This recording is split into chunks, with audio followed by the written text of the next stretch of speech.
Shalom Aleichem and welcome to my special video. Today we go into Purim. Tonight is Purim, and let us go into the vibe of Purim.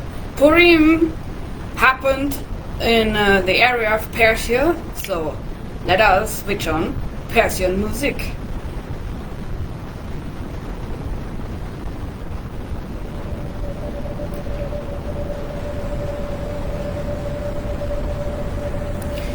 We go into the vibe of Persia. A little vibe of Persia, because Queen Esther was in Persia. And let us welcome the spirit of Persia, Median Persia. Queen Esther lived during that time of Persia, when Persia was the world's strongest world empire.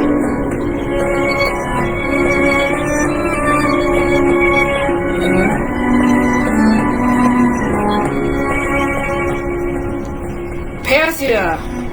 What comes into your mind when you hear Persia, Median Persia?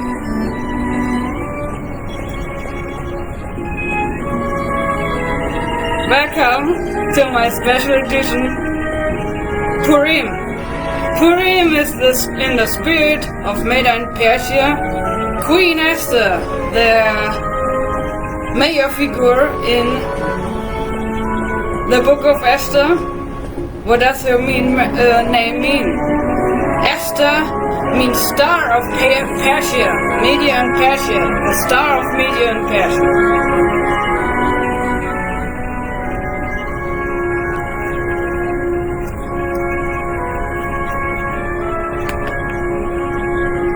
So, and we start with the first chapter. Esther chapter 1. This is what happened during the time of Xerxes. The Xerxes who ruled over 127 provinces stretching from India to Kush. At the time King Xerxes reigned from his royal throne in the capital, Susa. Where is Susa?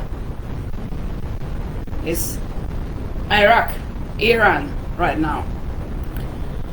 And in the third year of his reign, he gave a banquet of all his nobles and officials. The military leaders of Persia and Media, the princes, and the nobles of the provinces were present. Yes.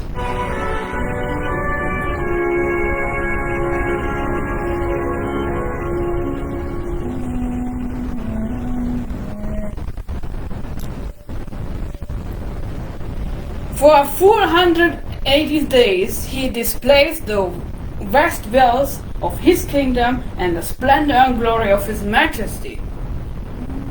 When these days were over, the king gave a banquet lasting 7 days in the enclosed garden of the king's palace for all the people from the least to the greatest in the province of Susa. The garden had hangings of white and blue linen, fastened with cords, with marble rings.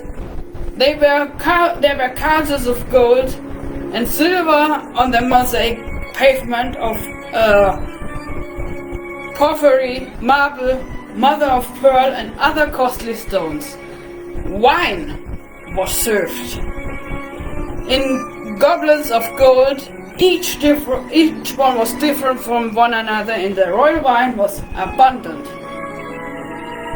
In keeping with the king's wine, the king allowed everyone to have so much as they wanted. There were no restrictions. And Queen Vashti, the first wife, also gave a banquet for the women in the royal palace of King Xerxes. On the seventh day, when King Xerxes was so full of wine, he commanded the 7 eunuchs who served him, Memucan, Biza, Habona, Ikta, Abdakta, Sitha, Kekash to bring for him the king Vashti.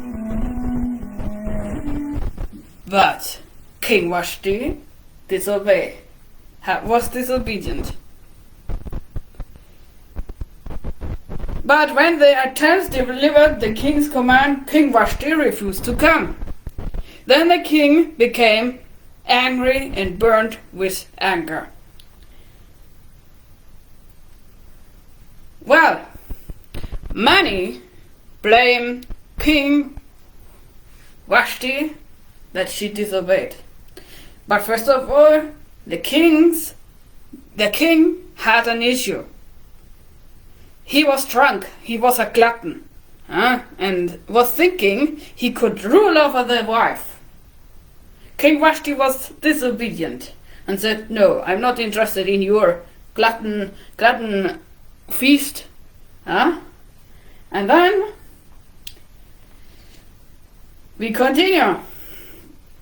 Since it was customary for the king to consult experts in matter of law and justice, he spoke with a wise man who understood the times and were close to the king. Keshana, Shishtara, Atmata, Tarshish, Meres, Mesina, and Memochan, the 7 nobles of Persia and Media, who had special access to the king and were highest in the kingdom. Yes, India! The wife of Persia and India is flowing over here. According to the law, what must be done to Queen Vashti since she disobeyed me?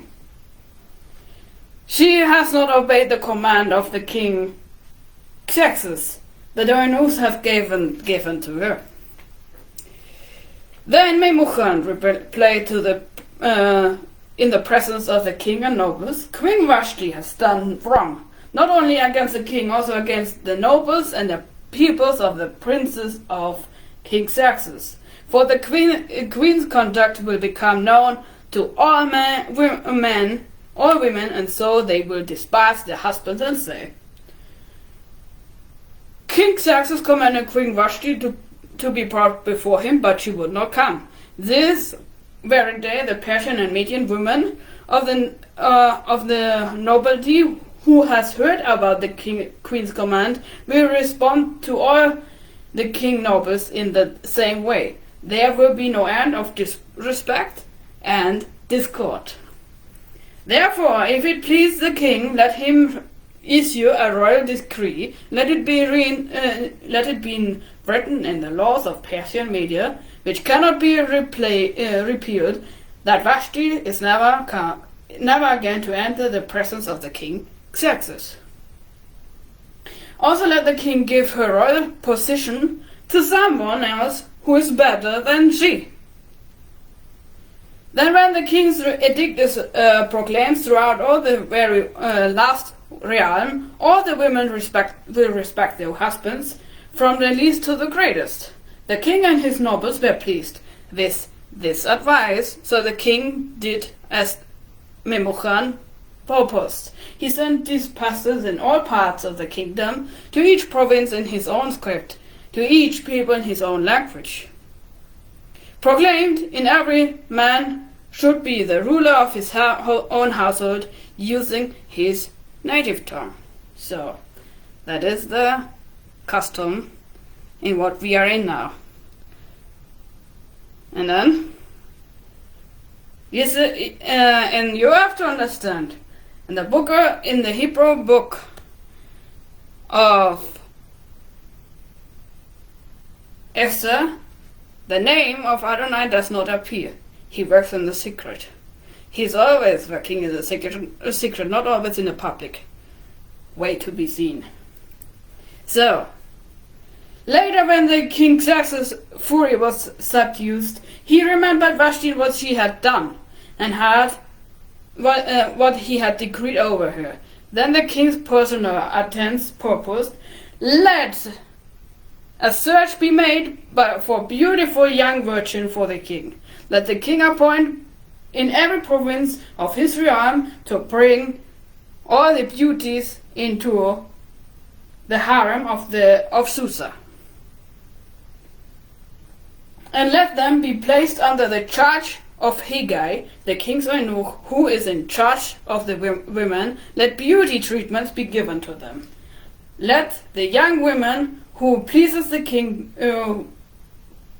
let that woman what is beautiful be the next queen. Then there comes the most beautiful thing. Queen Esther. What is Queen Esther? Who is Esther? Now there was in the city of Susa a Jew, the tribe of Benjamin, named Mordechai. Mordechai is the second major figure in that book.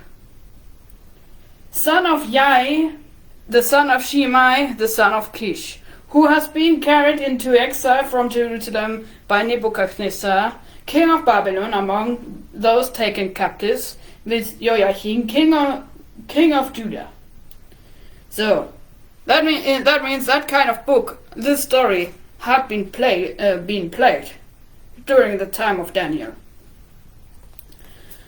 Mordechai had a cousin named Hadassah, whom he had brought up because she had neither father nor mother. This young woman, who was also known as Esther, had a lovely figure and was beautiful. Mordechai had taken her as his own daughter when her father and mother died. When the king's order and edict had been proclaimed, many young women were brought to Susa and put under the charge of Haggai. Esther also was taken to the king's palace and entrusted to Haggai, who had charge of the harem. She pleased him and won his favor. Immediately he provided her with her beauty treatments and special food. That means many think that jewelry, makeup, whatever is really forbidden. But we see here, if you use it correctly and rightly, there's nothing against it. He assigned to her 7 female attendants selected from the king's palace and moved her and her attendants into the best place of the harem. Esther had not revealed her nationality and family background because Mordechai had forbidden her to do so. Every day he walked to and fro near to the harem to find out how Esther was and what was happening to her. Adonai Yeshua said, "You will walk among wolves, be wise as a serpent, and without guilt as a dove." That means sometimes it's needed to hide who you are, but when the time comes to stand up, to reveal who you are, then you have to do that. That is the meaning of it. Before a young woman's turn came to go to King Xerxes, she had to complete 12 months of beauty treatments prescribed for the women, 6 months with oil of myrrh and 6 with perfume and cosmetics. And this is how she would go to the king. Anything she wanted was given to her to take with her from the harem to the king's palace. In the evening she would go there, and in the morning turn to the other part of the harem in the care of Shishak, the king's eunuch, who was in charge of the concubines. She would not return to the king unless he pleased with her and called her by name.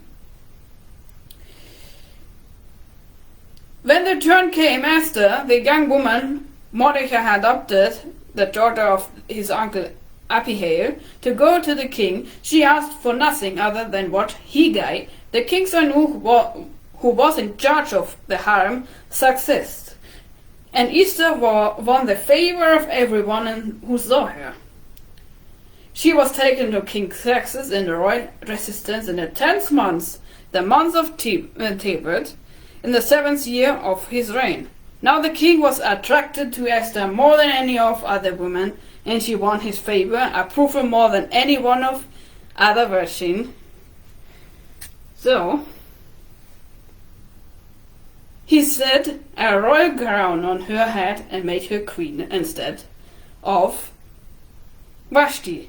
And the king gave a great banquet, Esther's banquet, for all his nobles and officials. He proclaimed a holiday throughout the provinces and allowed gifts and tributes. So now I take my, because all all women represent the spirit of Esther. So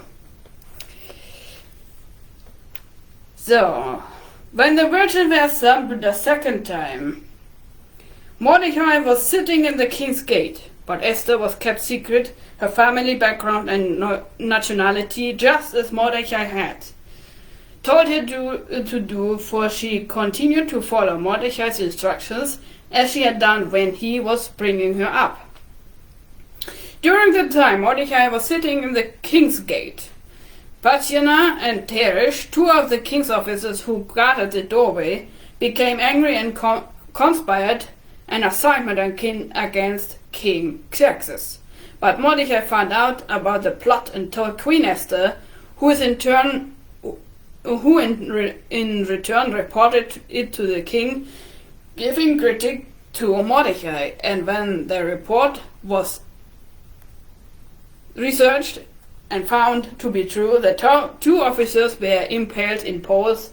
All this was recorded in the books of the annals in the presence of the king. Now we have the next enemy coming around the corner. Hamas is sounding really the same, right? After these events, King Xerxes honored Haman, son of Hammedatha the Agagite. Agadites were from the beginning of the existence already in books of Exodus, declared as eternal enemies of Israel. Nowadays, these Agadites rise again and come against Israel.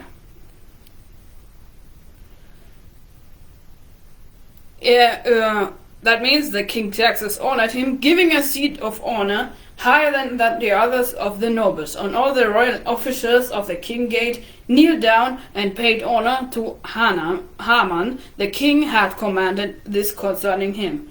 But Mordechai would not kneel down or pay honor. Why do we do that? Because we know we never bow down to any human being. We bow down to Adonai. Right? Then the royal officers of the king's gate asked Mordechai, "Why do you disobey the king's command?" Day after day they spoke to him, but he refused to comply.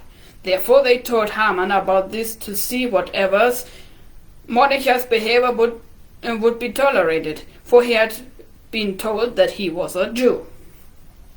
So, sometimes you have to be bold enough not to go the ways of man, to get the favor of Adonai. We never bow down to any man, we bow down to Adonai. Huh?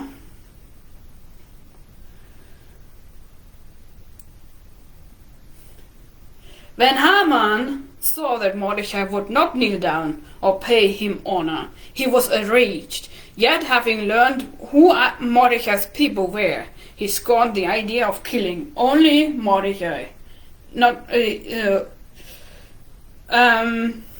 Instead, he was planning to kill all Jews throughout the whole kingdom of Xerxes.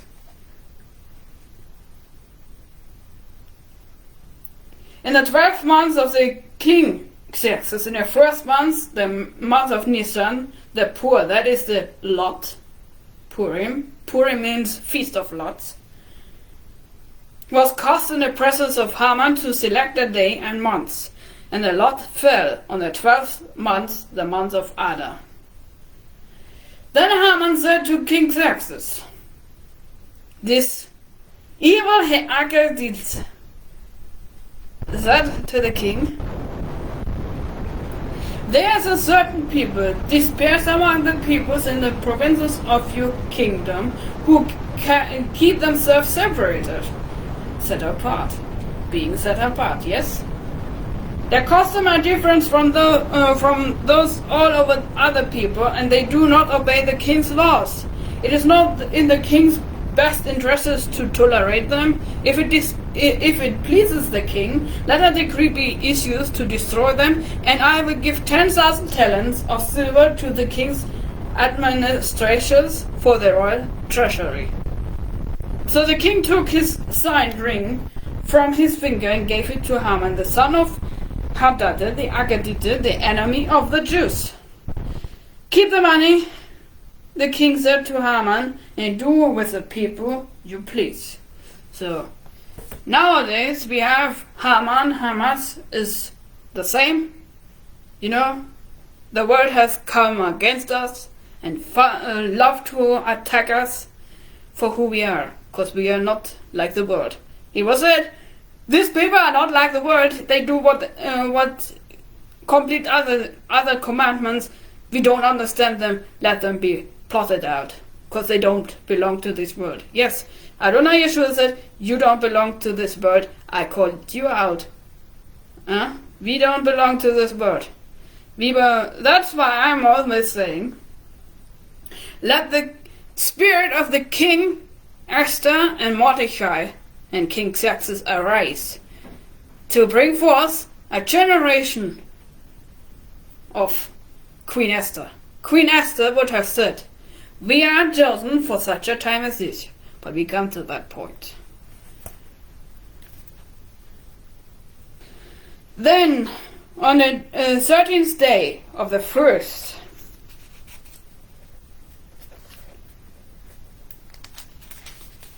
months, the royal securities were summoned. They wrote out in the script of every province and in the language of every people of Haman's order to the king's satraps, the governors of the various provinces, and the nobles of various people. This writing, written in the name of King Xerxes himself, sealed with his own ring. Dispatches were sent into the cartering courts in all the king's provinces with the order to destroy, kill and destroy all the Jews, young and old, women and children, on a single day, the 13th day of the 12th month, the month of Adar, to plunder their goods. You remember, on 7th October, the same thing happened. On a single day, they wanted to destroy us. But praise to Adonai that this didn't. They had no success. A copy of the text of the edict was to be issued as law in every province and made known to the people of every nationality, so that they would be ready for that day. They went out and surrounded by the king's commands, and the edict was issued to the province of Susa. The king and Haman sat down and drank, but the city of Susa wept. Yes, that is a sad story, right? You have to understand, this world is under the rulership of Satan. He's the god of this world. And Israel is his major enemy, cause so long as Israel is on earth, he always gets reminded that his time is short,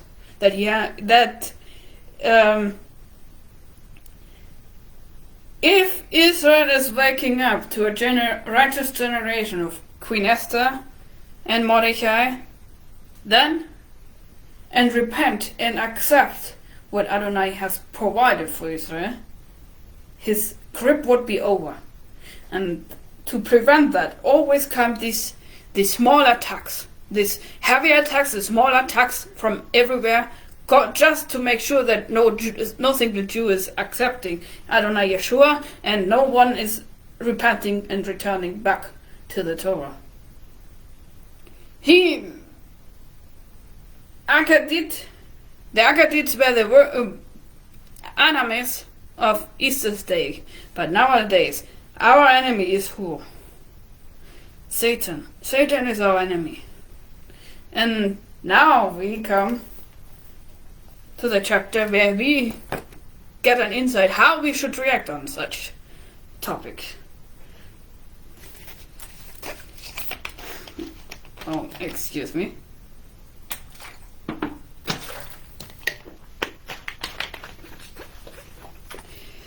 When Mordechai learned all of that had been done, he tore his clothes, put on sackcloth and ashes, and went out into the city, wailing loudly and bitterly. But he went only as far as the king's gates, because no one clothed in sackcloths were allowed to enter it. In every province to which the edict came, in the king came, there was a great mourning among the Jews, with fasting, weeping, and wailing. Many lay in sackcloths and ashes. When Esther's eunuchs and female maiden came and told her about Mordechai, she was in great distress. She sent clothes for him to put on instead of his sackcloth, but he would not accept. Then King Samad Hattat, one of the king's eunuchs, assigned to attend her, and ordered him to find out what was troubling Mordechai and why. So he went out to Mordechai in the open square of the city, in front of the king's gate. Mordechai told him everything that had happened to him, including the exact amount of money Haman had promised to pay into the royal treasury for the destruction of the Jews. He gave him also a copy of the text, so to show to Esther and explain it to her, and he told him to instruct to her to go into the king's presence to beg for mercy and plead with him for her people. And he went back and reported to Esther what Mordechai had said. Then she instructed him to say to Mordechai, "All the queen's officers and the people of the royal provinces know that for any woman or man who approaches the king in the inner court without being called, the king puts one law that they be put to death unless the kings stretch out the golden scepter to them and spare their lives.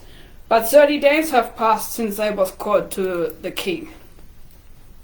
When Esther's words were reported to Mordechai, he sent back this answer: "Do not think that because you are in the king's house, you alone of all Jews will escape.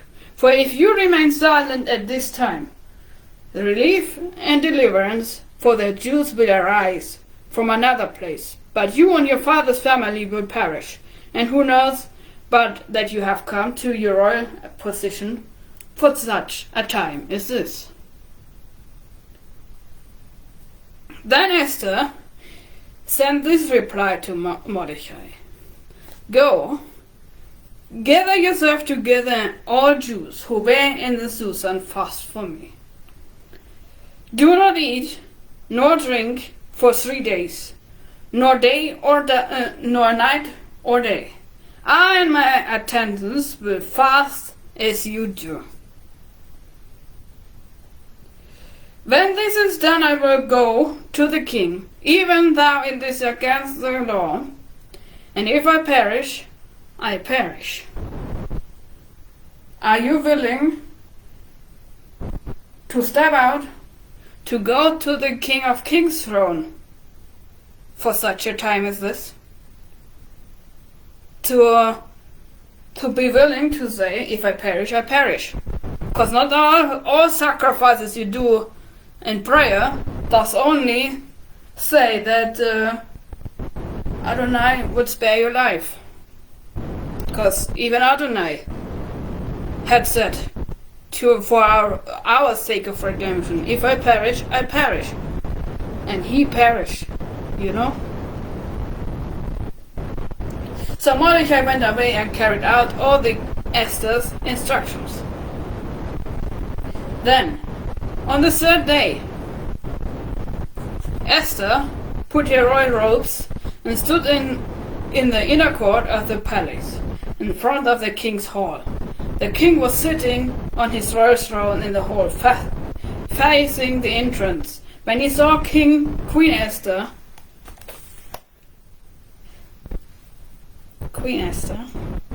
we are all Queen Esther's and Mordechai's.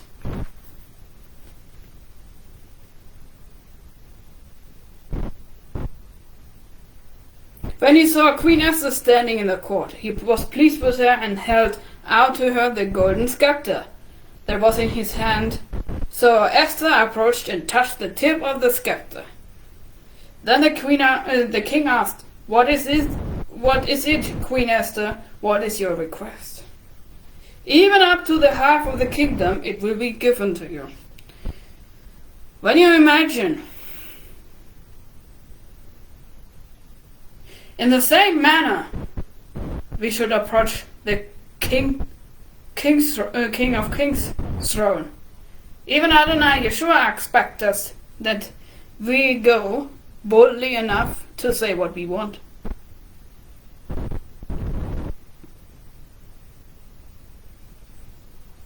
Then Esther said, If it pleases the king, let the king together with Haman come today to a banquet I have prepared for him.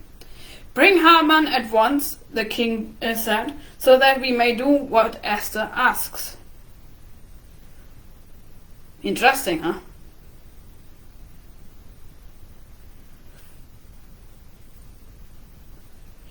So the king and Haman went to the banquet Esther had prepared. As they were drinking wine, the king asked Esther, Now what is your petition? It will be given to you, and what is your request? Even up to the half of the kingdom, it will be granted. Esther replied, My petition and my request is this. If the king regards me with favor, and if it pleases the king to grant my petition and to fulfill my request, let the king and Haman come tomorrow to the banquet I will prepare for them. Then I will answer the king's question. What kind of character she had?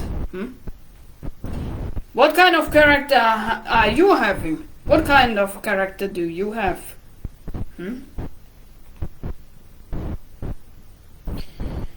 Haman, so proud as he had been, went out that day happy in high spirits. But when he saw Mordechai at the king's gate and observed that he neither rose nor showed fear in his presence, he was filled with rage against Mordechai. Nevertheless, Haman took himself together and went home. Calling together his friends and Zeresh, his wife, Haman boasted to them about his vast wealth, his many sons, and all the ways of the king had honored him, and how he had ever made great him above the nobles and officials. And that's not all. Haman added, I am the only person Queen Esther invited to accompany the king to the banquet she gave, and she was invited me along with the king tomorrow. But all this gives me no justification as long as I see this Jew, Mordechai, sitting in the king's gate. You see, he was full of pride. Haman is the same. Was full of this pride, this demonic power. And the scripture says, pride comes before destruction. And he's the perfect example for that. His wife, Zeresh, and all his friends said to him, "Heave a pole set up, reaching to the height of the 5 cubits, and ask the king in the morning to have Mordechai impaled on it. Then go with the king of the banquet and enjoy yourself." This one was his enjoyment, obviously. And he had set up the pole. And now, fantastically, King Xerxes could not sleep. This was caused by God, Adonai. You see in the Hebrew book of Esther, nowhere is the name of Adonai found, but he works in the secret. He is like the one who commands the figures of a theater to do what he set them to do. Huh? Chapter 6. That night the king could not sleep, so he ordered the book of the Chronicles, the record of the reign, to be brought in him and to read to him. Because such things, when you read such, they must be so boring that you fall asleep over it. Huh? But now comes the turn. It was found recorded that Mordechai had exposed Bagdia and Teresh, 2 of the king's officers who guarded the doorway, who had conspired the complot against King Xerxes. What honor and recognition has Mordechai received for this? The king asked. Nothing had been done for him. His princess answered. The king said, "Who is in the court?" I love that point of turn, because that is the turn where Adonai is changing the entire story. He said, Haman is in the court, exactly that one who was against the Jews. Now Adonai changes and Mordechai will be raised, and Haman is about to lose his place. Bring him in. The king ordered. When Haman entered, the king asked him, "What should be done for the man the king delights to honor?" That was a simple question, but the pride is growing bigger and bigger, like a tumor. Now, Haman thought to himself, "Who is there that the king would rather honor than me?" So he answered the king, "For the man the king delights to honor, let him bring a royal robe the king has worn, and a horse the king has ridden, one with a royal crest placed on his head. Then let the robe and horse be entrusted to one of the king's most noble princes. Let them lead him on the horse throughout the cities and proclaim before him, 'This is what is done for the man the king delights to honor.'" So, you see, the pride is growing. When you don't humble yourself before Adonai and answer this to his question to you, what would you have answered in the place of Haman? What would be your idea? Think about it. If you're really humble enough before Adonai to make a request, your request is looking about if you're humble enough to plead for human's life, or if you just think about yourself. Nowadays, the most people are so selfish, they just think about themselves. They think about how to get rich, They pray over a new fancy car, they pray about whatever, but they don't really care about what Adonai really seeks to grant. Adonai's wishes are not our wishes. And if your wishes are like those things of Haman, I tell you once again, pride comes before destruction.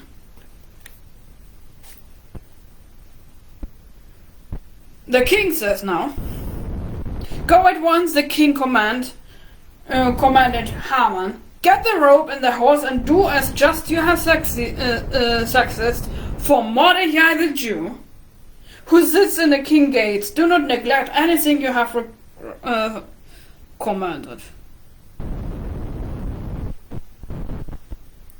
What kind of thoughts came in his mind, huh? So, Haman got the robe, the horse. He robed Mordechai and led him on horseback through the cities, proclaiming before the king, this is what is done for the man the king delights to honor.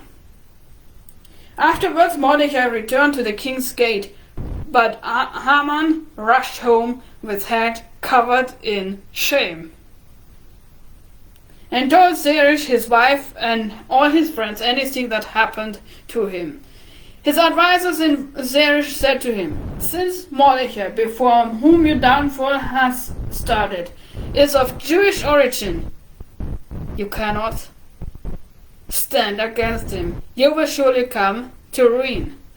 That means if you come against Israel, when you stand against Israel, when you behave like you don't belong to Israel by breaking the commandments and whatever, you will not stand. You will fall, and you will end up like Haman. While they were still talking with him, the king of news arrived and hurried Haman away to the banquet Esther had prepared.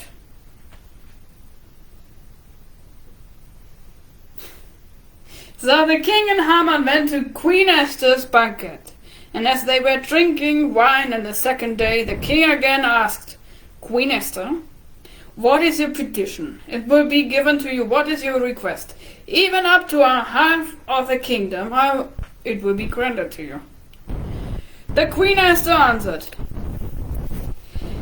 if I have found favor with you, your majesty, and if it pleases you, grant me my life. This is my petition. And spare my people. This is my request. For I and my people have been sold to be destroyed. For I and my people have been sold to be destroyed, killed and annulled. If we had merely been sold as male and female slaves, I would have been kept quiet, because no such discharge would justify disrupting the king. Queen Xerxes asked Esther, who is he? Who is he, the man who has dared to do such thing? That's not the term. Esther said, an advisor and enemy, this Haman. Then Haman was terrified before the king and queen. The king go up in rage, left his wine and went into the palace garden. But Haman, realizing that the king has already declared his fate, stayed behind to back Queen Esther for his life. Interesting, huh? Just as the king returned from the palace garden to the banqueting hall, Haman was falling on the couch where Esther was resting. The king said, will he even mock the queen while she is with me in the house? As soon as the word left the king's mouth, they covered Haman's face. Then Adonai, one of the eunuchs, entering the king, saying, a pole reached out the house of the 5 cubits, standing by Haman's house. He had set it up for Mordechai, who spoke up to help the king. Then the king said, impale him on it So they impaled Haman on the pole he had set up for Mordechai. Then the anchor was slowed down. What a turn, huh?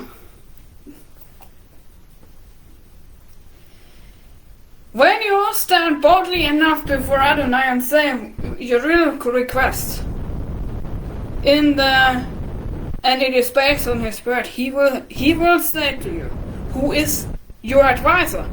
He will ask you, who is that man, that woman who comes against you, and you can say, this Haman, this devil comes against me. And He will destroy him. You see, Purim is much deeper than many people think. Many think Purim has nothing to do with their life. It has something to do. Adonai is asking you, what is your request? What is your petition? And when you say, this Haman, this devil is always coming against me and my family, whatever, deal you with that, for I'm not in that position. That is to be so humble that you go to the king and don't do it by yourself. Then you can say, this Haman, this devil is coming always against me. Deal you with that. And the King of Kings will do it. He does it. If you are humble enough to ask Him to do that. And don't do it by yourself. Then, chapter 8. The same day King Xerxes gave Queen Esther the estate of Haman, the enemy of the Jews. And Mordechai came into the presence of the king. For the Esther has told him that he was related to her. The king took off his signet ring, which he had reclaimed from Haman, and presented it to Mordechai. Our sign, our seal, our ring is Adonai Yeshua. He wants to marry Israel, remarry Israel. That is the meaning of Purim. Purim means deliverance on a highest level. Because Purim stands for what? That Haman, the devil, will be destroyed in a lake of fire forever. And Esther appointed him over Haman's estate. Esther again pleaded with the king. Falling at his feet weeping, she begged him to put an end to the evil plan of Haman the Agagite, which he had devised against the Jews. Then the king extended the golden scepter to Esther, and she arose and stood before him. If it pleases the king, she said, if he regard me with favor and thinks it is the right thing to do, and if it's pleased with me, let the order be written overruling the decree. Haman, the son of Hadmatner, the Agagite, devised a road to destroy the Jews in all the king provinces. How can I bear to see disaster fall on my people? How can I bear to see the destruction of my family? That is also how we should do that. We should stand in the gap for Israel. Right now, we have to stand in the gap for Israel. Because Israel has again an enemy. Hamas and Haman, it's the same. Very same thing. King Xerxes replied to King Esther and to Mordechai the Jew, because Haman attracted the Jews, I have given his estate to Esther, and they have impaled him on the pole he set up. Now write another decree in the king's name on behalf of the Jews, as seems best to you, and seal it with the king's signed ring. For no document written in the king's name and sealed with his ring can be taken back. At once the royal secretaries were summoned on the 23rd day of the third month, the month of Sivan. They wrote out all Mordechai's order to the Jews and to the governors and nobles of the 127 provinces stretching from India to Kush. You see, Persia was big. Persia and Media was big. These orders were written in the script in each province in the language of every people, and also to the Jews in their own script and language. Mordechai wrote in the name of King Xerxes, sealed it dispatched with the king's sign, and sent them by the mounted couriers who rode fast horses, especially bred for the king. The king's edict granted the Jews in every city in the right to assemble and protect themselves, to destroy, to kill and annul the armed men of any nation, nationality or province who might attack them, their women and children, and to plunder the property of the enemies. You see what kind of stuff going on right now. When you're really, when you're not brainwashed by the fake news, you don't understand what kind of time we are in right now. The day appointed for the Jews to do this was the 13th day of the 12th month, the month of Adar. A copy of the text of the edict was issued as law in every province and made known to the people of every nationality, so that the Jews would be ready to defend themselves. Then, the triumph of the Jews, because we always triumph in His name. Huh?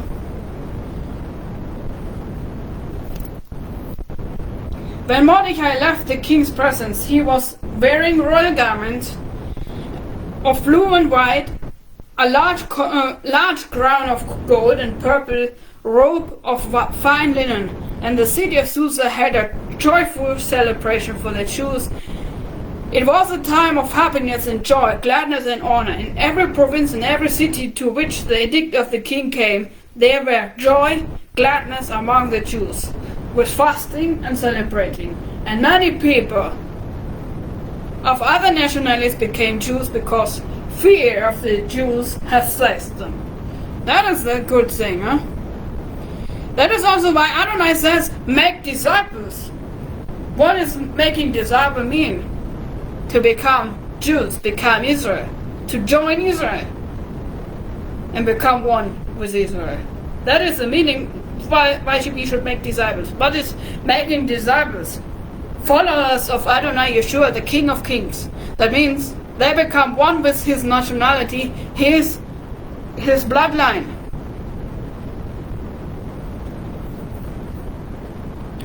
Chapter 9 is a command that we should keep Purim. On the 13th day of the 12th month, the month of Adar, the edict commanded by the king was to be carried out. On this day, the enemies of Jews had hoped to overpower them, but now the tables were turned. The tables were turned. You remember? Adonai Yeshua turned the tables too in the temple. And the Jews got the upper hand over those who hated them. The Jews assembled in the cities in all the provinces in King Xerxes to attack those who were so serious about to destroy them. No one could stand against them because the people of all the other nationalities were afraid of them. And all the nobles of the principals, the governors, the princes, helped the Jews because fear of Mordechai had seized them. Mordechai was prominent in the palace. His reputation spread throughout the provinces, and he became more and more powerful. The Jews struck down all the enemies with the sword, killing and destroying them, and they did what they pleased to do with those who hated them. Susa, the Jews killed and destroyed 500 men. They killed also the 10 sons of Haman's sons, the enemies of Jews, but they did not lay hands on the plunder. That means when you get success to get what Adonai is granting to you, it is not your turn to get the plunder. It is his. He is giving us then the right one, but it is not yours to take what you think that it is yours. Adonai is giving you.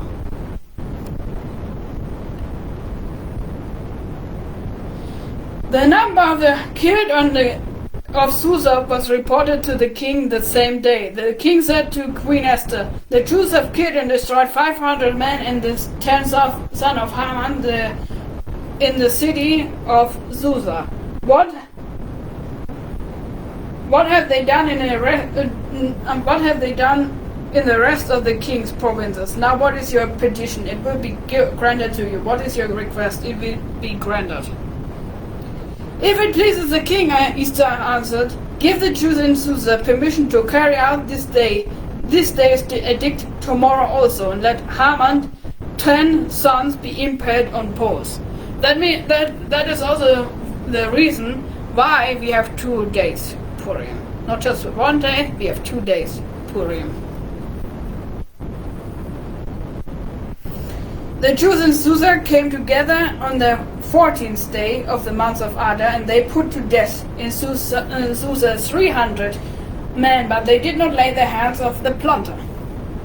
Meanwhile, the remainder of the Jews who were in the king's provinces also assembled to protect themselves and get relief from the enemies. They killed 75,000 of them, but did not lay their hands off their plunders. This happened on the 13th day of the month of Adar, and on the 14th day rested and made it a day of feasting and joy. The Jews of Susa, however, had assembled on the 13th and the 14th day, and then on the 15th day they rested and made it a day of feasting and joy. That is why Jews, those living in villages, observed the 14th of the month of Adar as a day of joy and feasting, a day of giving presents to each other. That means on that day normally we give each other gifts and clothe ourselves like the stories in the figures in that story. Now, Purim is such a rich story because Purim means it has such deep meanings, what many are not aware. It means your deliverance, your freedom, your eternal freedom from Haman, from Satan, your enemy. Mordechai recorded these events, and he sent letters to all the Jews throughout the provinces of King Xerxes, near and far. They should celebrate annual the 14th and the 15th day of the month of Adar as the time when the Jews got relief from their enemies, and as the month where their sorrow was turned into joy, and the morning into a day of celebration. He wrote to them to observe these days as days of feasting and joy, and give presents of the food to one another and gifts to the poor. So the Jews agreed to continue the celebration they began, doing what Mordechai had written to them. For Haman, the son of Haggadah, the Agagite, the enemy of all Jews, had plotted against the Jews to destroy them, and had caused the poor, that means Lot, for their ruin and destruction. But the plot came to the king's attention. He issued writing orders that the evil shame Haman had devised against the Jews should come back on his own head, and that he and his son should be impaled on poles. Therefore, these days were called Purim, for the word pur, locks. Because of everything written in this letter, because of what they had seen and what had happened to them, the Jews took it on themselves to establish a custom that they and their descendants and all who join them should without fail observe those days every year in the way prescribed at the time appointed. This day shall be remembered and observed in every generation, by every family in every province and in every city. And these days of Purim would never be failed to be celebrated by the Jews, nor should the memory of those days die out among their descendants. So Queen Esther's daughter of Abihail, along with Mordechai the Jews, wrote full authority to confirm this second letter concerning Purim. And Mordechai sent letters to all Jews in the 127 provinces of Xerxes' kingdom, words of goodwill and assurance to establish these days of Purim at this commanded season. And they commanded that the first 3 days will be fasted like Queen Esther, fasting of Esther, and to celebrate Purim. And the turn of Mordechai was honored over every single one. He was like our hero, the one who changed the entire story. And you should understand, this story, this shows how we should deal with our enemies. Not doing it by yourself. You should not do it by yourself, but you should do it by the way Adonai is telling you to do. That means you have to go to the King of Kings. That's why I've called the topic here, the video, A Night with the King of Kings. When you go to the King of Kings, he will ask you, what is your request? Then you can say, this evil Haman, this Satan is coming against me. Deal you now with him. I am tired. I'm tired of it. But you have to submit yourself to him and to be poor like Queen Esther, Mordechai. And I think this video shows you that you can be Queen Esther and Mordechai. And I say always, let the spirit of Queen Esther and Mordechai in every one of us arise and do and bring forth a generation of righteous people which plead for Israel. We should plead for Israel and we should become Israel. And before we end, we read a psalm.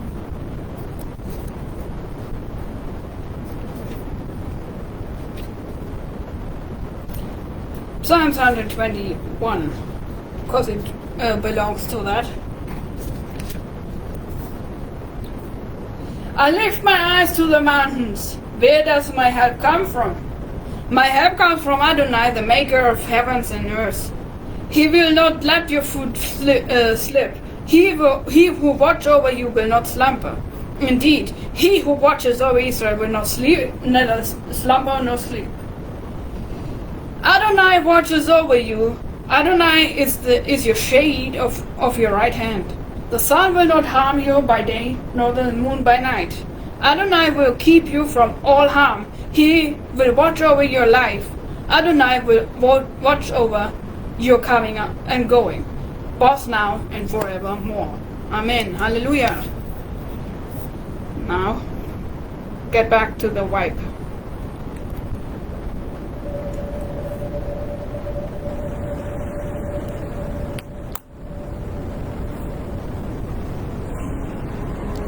Shema Yisrael Adonai Eloheinu Adonai Echad Baruch Shem Kevod Malchuto Leolam Vaed Am Yisrael Chai Shak Purim Sameach.